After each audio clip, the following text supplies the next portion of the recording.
So I don't know if you've heard of this new phenomenon. They're called passport bros, and these are post-adolescent, pre-adult males between the ages of 20 and 35 that can no longer get the attention of women in the U.S., so they want to go down to Colombia and attempt to either a bunch of women or find one to marry them. And so I would like to give these guys some advice. I've been to Colombia. I'm going back to South America soon. So I would like to give these guys some advice on how to have a safe and fun time in Colombia. First of all, what you're going to want to do is you're going to want to speak English very, very loudly. You're going to want to let everyone around you know that you are from the U.S. because a lot of people in Colombia don't speak English. But if you yell really loudly, the more people that look at you, somebody in that crowd will be able to help you. Also, whenever you're in a cab, you're going to want to just grab any cab. Outside the hotels, you'll see like cars lined up, or outside of a club, you see a lot of just random cars lined up. Grab any one of them. Grab any one of those cars and tell them where you want to go. And it's very hot in Colombia, so make sure that all your windows are down. Make sure when you're in the back of the car, your windows are down because you're going to want to get some fresh air in the cab. Always have your cell phone out. When you're walking around, always be holding your cell phone in case you have to call a friend or take pictures. You always want to be holding your cell phone in your hand. Wear all of your jewelry. Any jewelry you bring with you as a passport bro, have it on. Colombians love good jewelry. They will really appreciate the fact that you dressed up and made an effort to look presentable. Don't stay in chain hotels. What you want to do is you want to go into, if you're in Bogota, you want to go into Santa Fe. And you want to try to find one of the cheaper side street motels. You'll get to get a more authentic experience. Always walk around at night. Don't take cars at night. Cars at night are twice as expensive, so you're going to want to make sure you're going to want to hold that phone, wear your jewelry, and walk around a lot at night. Again, particularly in the southern part of Bogota and Santa Fe. So make sure you'll really get to experience the best. That's when all the girls are out too, because that's what you're looking for, right? For the ladies, that's when they're all out is night. So you want to be outside a lot at night. Drink a ton of water. Tap water. The tap water in Colombia is the best, the greatest water I've ever had. Drink a ton of it.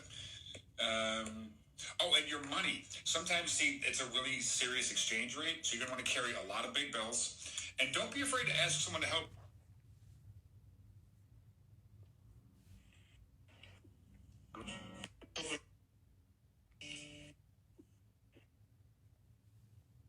So, my new favorite hypocrisy of these so-called high-value males.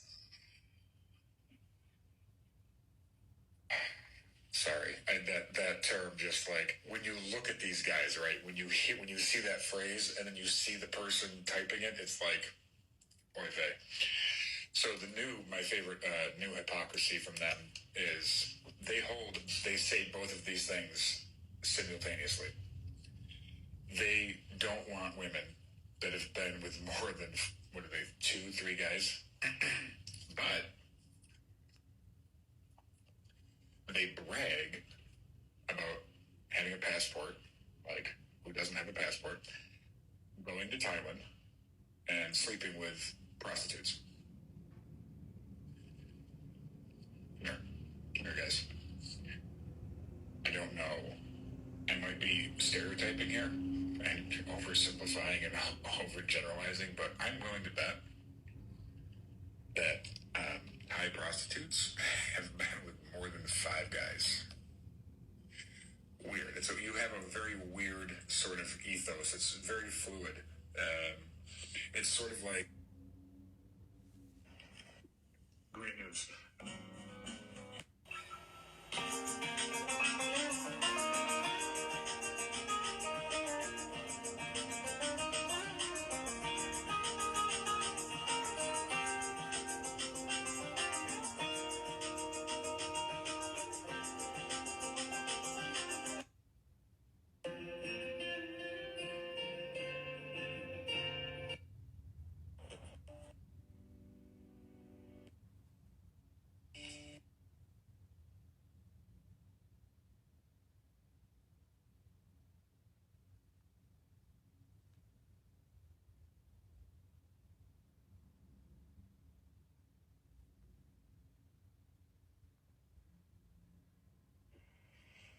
So, great news. So, my new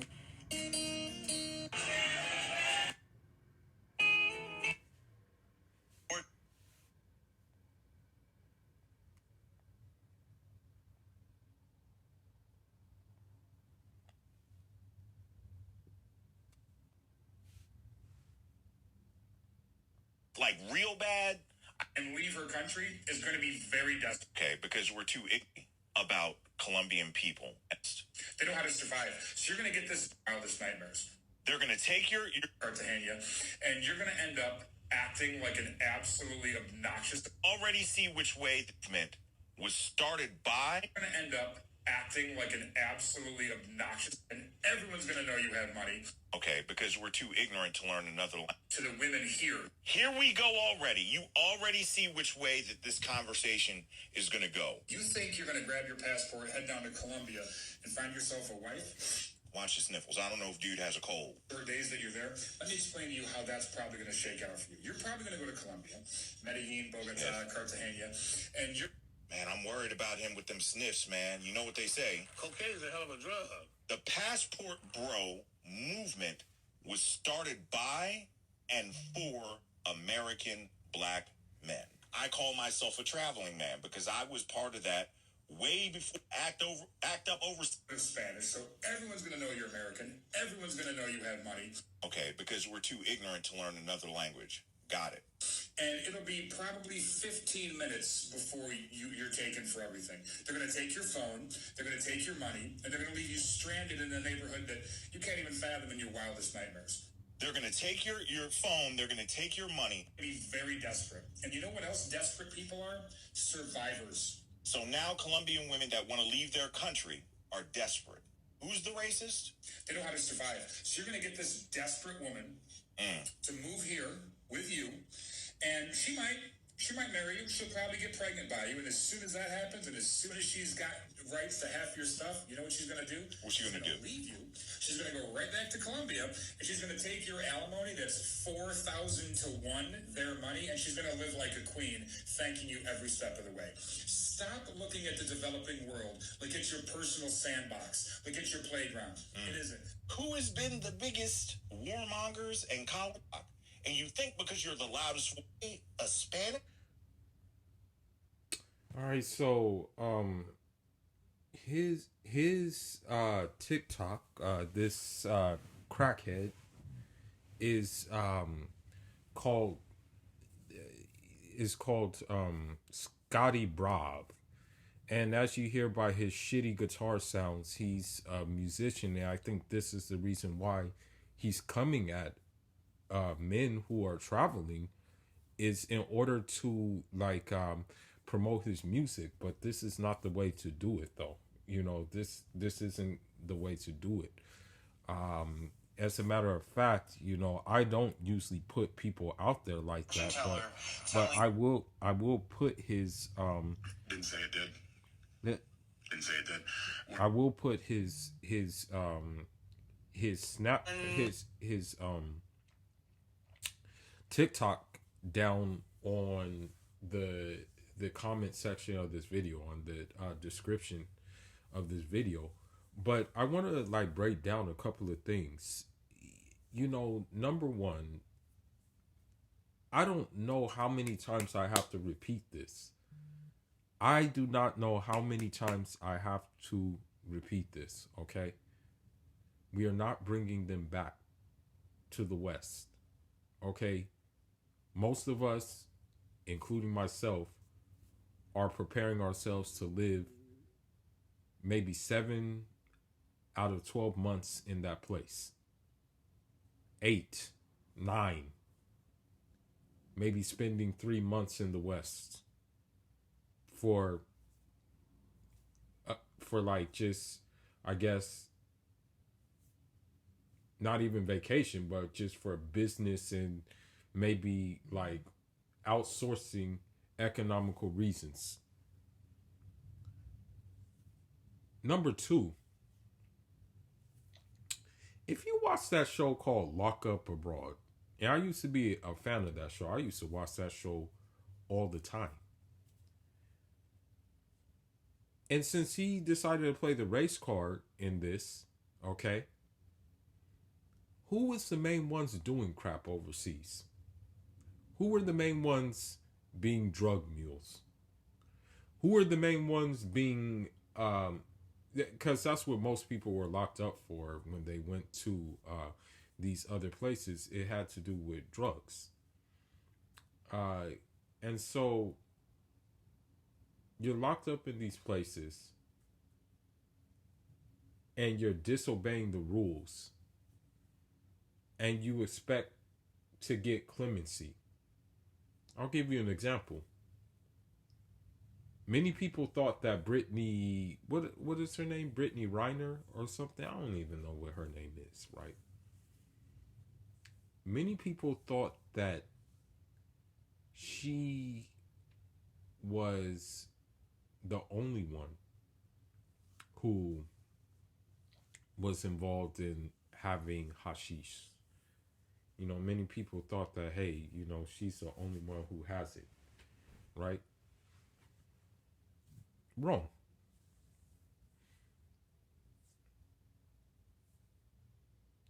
There was another guy who was a U.S. veteran who played a stupid game and won a stupid prize.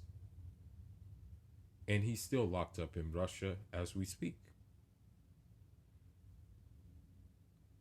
Now, I want to say something.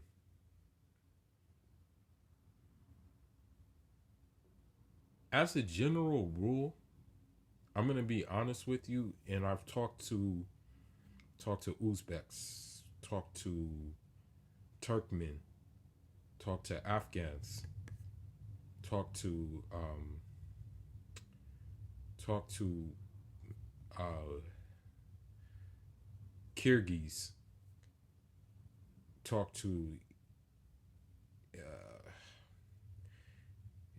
Chechens, talked to uh,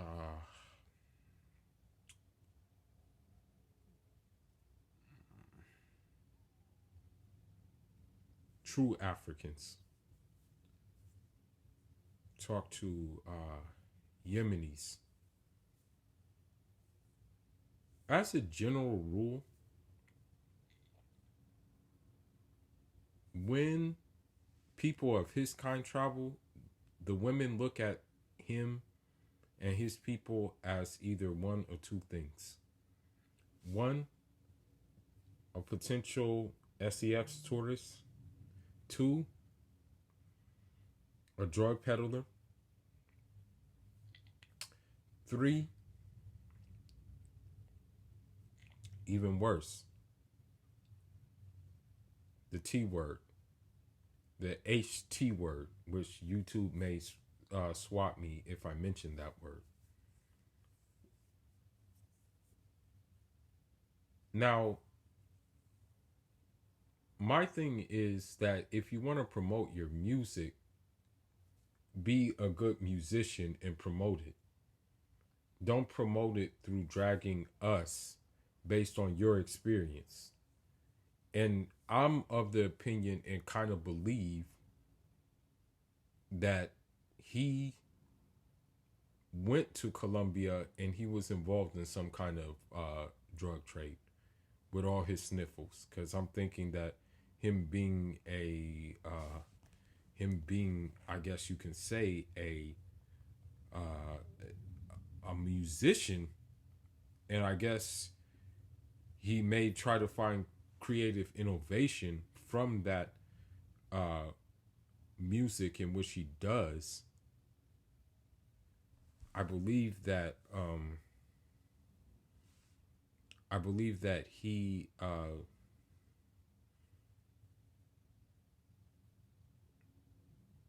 probably indulges in the booger sugar. Now I want to make another point.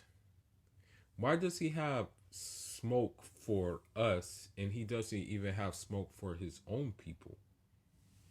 Or people who share his same phenotype. I'll give you an example. There was one story with the French guy. I mean, that dude ravaged all throughout Africa. He ravaged Africa, sleeping with countless women.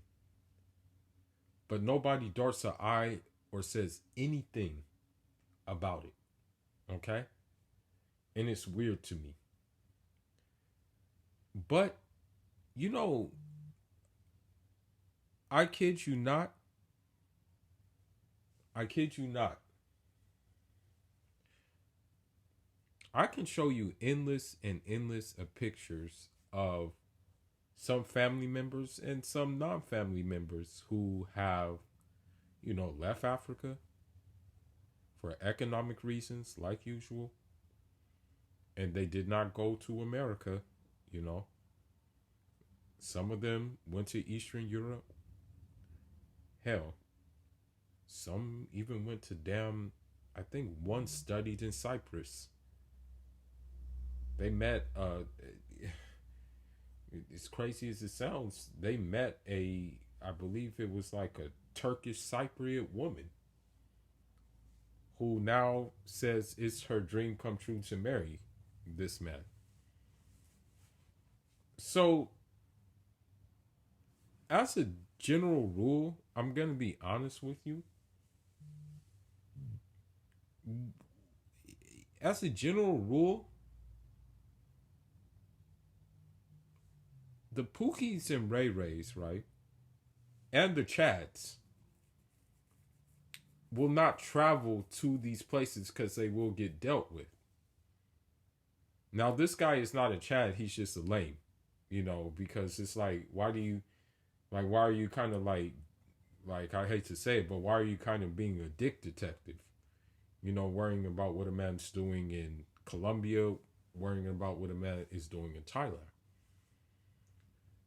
And, you know, from a Muslim point of view, you know, God tells us that they will never decease in their treachery. Right? And when God talks about that, he's talking about the Anglo-Christian, you know. I'll be honest with you. There's more Africans who live in these different places. Like, for example, more Africans that, and this is for like economic opportunity, of course. But there's more Africans who, put it this way, there are more Africans capable of integrating into a different society that has with a phenotype that is different from theirs than there are Anglo-Americans who can integrate into a different society and a different culture. When I was in Cuba, yeah, and you saw these like you know, these Western European tourists, they spot out, they like straight away they point it out as tourists. You know, you can point them out. But when I was in Cuba, like just walking the streets and like soaking it all up, nobody even batted an eye or knew I was a tourist. You know, people thought I was like a regular, you know, a regular guy. You know, like I'll give another example.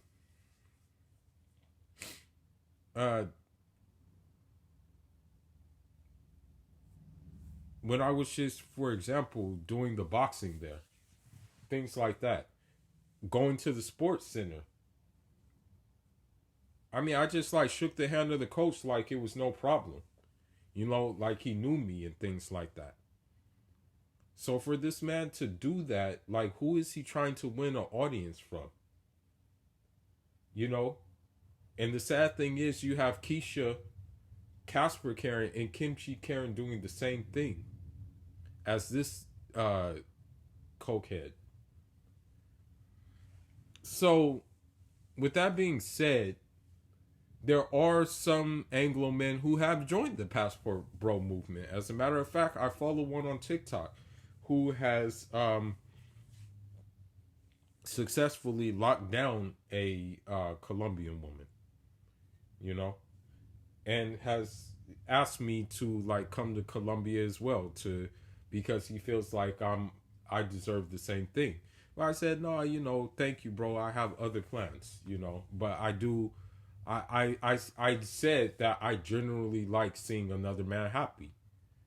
But when you have guys like this who doesn't want to see another man happy, then that's where the problem is. Those mannerisms is like a female because we know the Western woman doesn't want to see any man happy. We know the Western woman wants to see men at their mercy, you know? And so with that being said, um there's another example of the hypocrisy of this man. Um he wants to talk and say that like he was being sarcastic thinking that like by being sarcastic and things like that that's going to move or scare someone. You know, if anything, we're going to go to these places so we can be more masculine men, you know, where we don't have to hide it. Because I hate to say it, but in these societies, the patriarchy is still popping. Even with some societies who bought into feminism, some of them, unfortunately, is overrunning them. But for the most part, the patriarchy is still popping. Okay? I'll give you an example. In Cuba, I didn't have to worry about eating. I had at least like, for the time I was there, I had at least like 5 women who would invite me into their house and I would eat.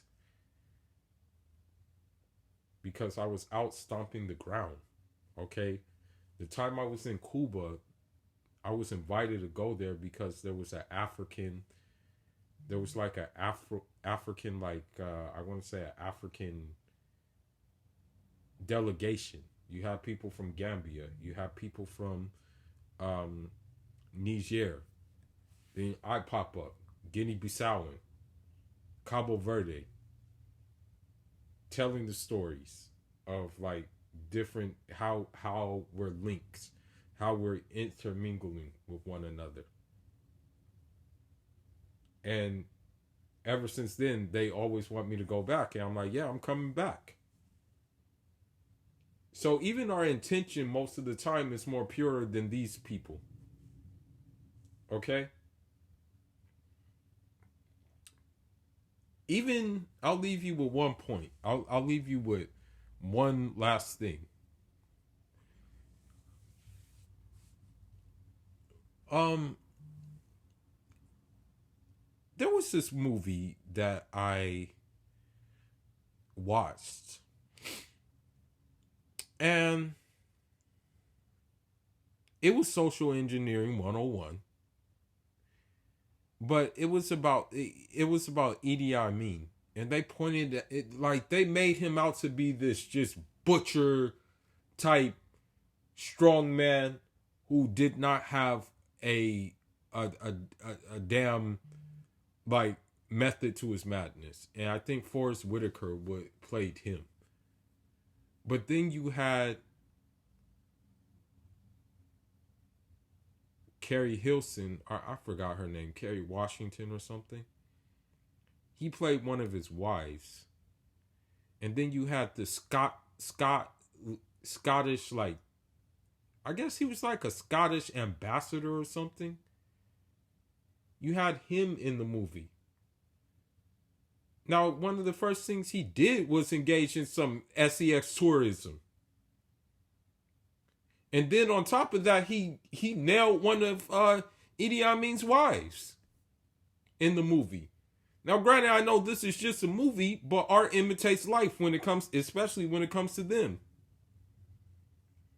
So, my thing is this, and I'm going to be real honest.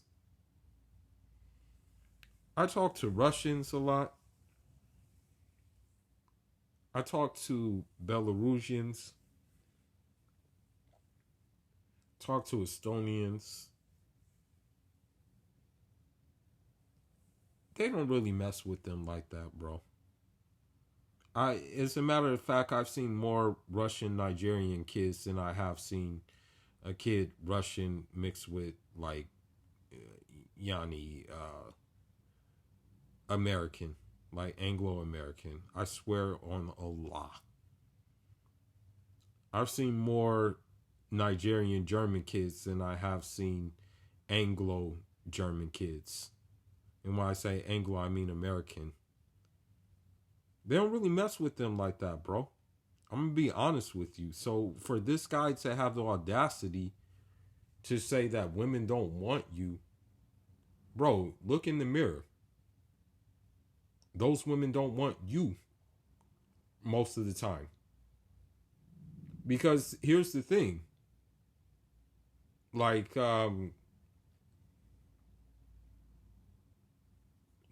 you know, nobody likes blandness. Hell, even like Yanni, like, because you have to realize something else. We do research on, most of these people are going to do research on the country they're going. They're not going to be like a passport Chad or a passport Pookie who's just going to show up and expect everything to be a certain way. Most people are going with the empty cup or going there knowing someone. When I was in Cuba, there was someone already there to pick me up from the airport, okay? To take me to my accommodations. And this fool had the audacity to mention hotels and motels. Everywhere I travel, I'm staying with a local, bro. That's how you really get the experience. You stay with the local. And since like different types of things are becoming more popular, you can pay a local up front and have your whole stay there and be doing everything else. So, man, beware, there will be more of these. But that's all I wanted to talk about, really. I wanted to talk about this hypocrite, as we call him, Nafiki Joe in our language. But with that being said, Fool is signing out. SYSMB. Save yourself, Muslim brother. Njarama. I want to say one more thing that's happening too, and I said it in the previous video. A lot of the time, unfortunately, you have Muslim sisters marrying these same type of dudes because of the simple fact that, you know, like these dudes will pander to them, you know, and these dudes will be non-Muslim. I kid you not, bro. Like, if you open TikTok right now, bro, especially in Canada, you'll see these older Muslim women marrying these younger Anglo-Canadian guys because these Canadian guys don't know better.